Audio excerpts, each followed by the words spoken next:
name's Seth, I'm with Paulton, and we're making this video to explain taking a Ubiquiti system and integrating that with an analog paging system. So just to start, here's the phone. Just pretty much like any other IP phone you have on the market today. Here in a minute, we're going to take you upstairs to the data room, and we're going to explain how exactly you would take a phone signal from me typing in a phone number that's been predetermined by the system we install, and it ringing a device that is answered by our pager. This is the network closet. As you can see here, this is the Ubiquiti ATA, which we are installing to fit the customer's needs with their paging. It converts a digital signal with the customer picking up a phone downstairs and calling, which would be answered by this device, Valcom 9972. This device, the Valcom 2003, was installed previously by another contractor, but we believe that this device better fits the customer's needs as it takes the page in, records it, and broadcasts this out. We took this 66 block, installed it on the wall, organized it.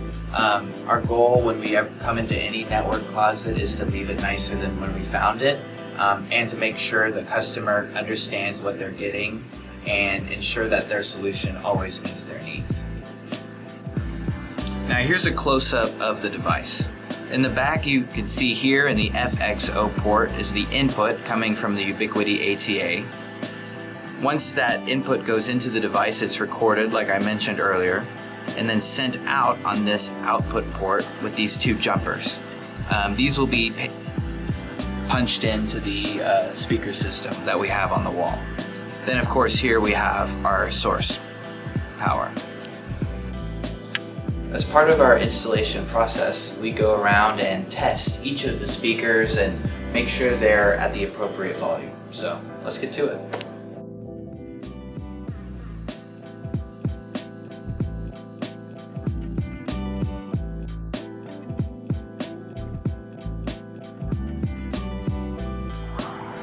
We just finished working at the New Horizons Medical Center location. We really enjoy working at Mckinney. They're a great customer, a repeat customer. We really appreciate that kind of business. It was great getting their paging system up and working, making sure all the sound was uniform throughout the building, and we look forward to coming out here again.